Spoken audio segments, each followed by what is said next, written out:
dương cua nhằm plai chư chả plai chê chứ nhằm nó bên á từ bỏ trong pu riêng cài dương bông ôn chia tụ tới mình nuôi dương mình nè tay phải chọn ba riêng cài đây mình sọc hiệp lọ smart đầy nó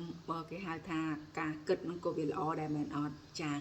chắc ngày ní thì nhom sụp chạy đầm lệ để cả nhằm plai chê chả nhằm plai chế tại dương cua nhằm bên á từ bỏ trong pu sọc hiệp riêng cài dương chả tam bài này nhom bàn sẽ đạp bẹt hay bạn ăn vật còn ăn toa máu chả bông ôn chế cứ chiaประเภท อาหารมุ้ยดูថាជួយឲ្យយើងមានកម្លាំងចាបងប្អូនគួរតែញ៉ាំចេកមុនពេលហាត់ប្រាណមុនពេលហាត់ប្រាណបងប្អូនអាចញ៉ាំ2ផ្លែចាគឺញ៉ាំទៅជួយបង្កើនកម្លាំងរាងកាយយើងនឹងបានល្អប្រសើរច្រើនមែនទែនហើយបងប្អូនអរគ្នាបងប្អូនអាចញ៉ាំផ្លែឈើបានហើយប៉ុន្តែត្រូវតែមានគេហៅថារបបអាហារឲ្យបានត្រឹមត្រូវផងដែរមិនមែនថាញ៉ាំតែផ្លែចេកឲ្យបងប្អូនមានសុខភាពល្អមែនទេបងប្អូនត្រូវតែព្យាយាមញ៉ាំអាហារឲ្យបានទៀងពេលឲ្យបានត្រឹមត្រូវហើយបងប្អូនចង់មានសុខភាពល្អ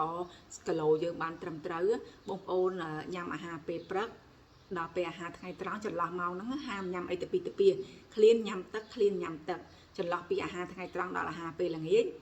បងប្អូនឃ្លានញ៉ាំទឹកឃ្លានញ៉ាំទឹកកុំញ៉ាំអីទៅពីទៅពីកាលណាយើងញ៉ាំពីទៅពីចូលទៅអាចឲ្យគេហៅថា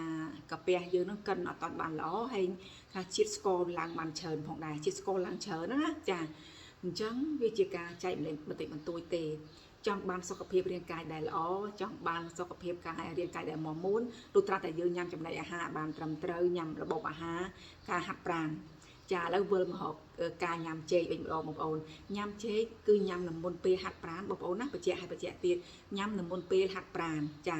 ហើយហាមដាច់ខាតអត់ឲ្យញ៉ាំចេកនៅពេលយប់ទេអត់ល្អទេអាចឡើងជាតិស្ករខ្ពស់ឬក៏អាចឡើងគីឡូផងដែរអញ្ចឹងណាចាអញ្ចឹងបងប្អូនទាំងអស់គ្នាអាចបើមិនជឿនាងខ្ញុំបងប្អូនអាចសាកមើលសិនទៅថាតើការចែកម្លែករបស់ខ្ញុំវាជាការពិតដែរអត់ចាឲ្យនាងខ្ញុំតែចែករំលែកថារាល់វីដេអូរបស់នាងខ្ញុំបើសិនជានាងខ្ញុំចែកទៅ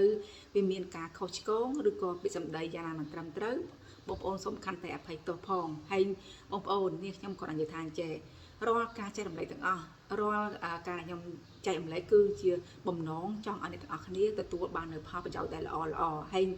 បងប្អូនមុននឹងស្ដាប់ខ្ញុំមុននឹងយកទៅធ្វើតាមបងប្អូនគួរតែគិតពិចារណាសិនថាខ្ញុំចែករំលែកទៅនឹងត្រូវអត់ឬក៏យ៉ាងណាបងប្អូនគិត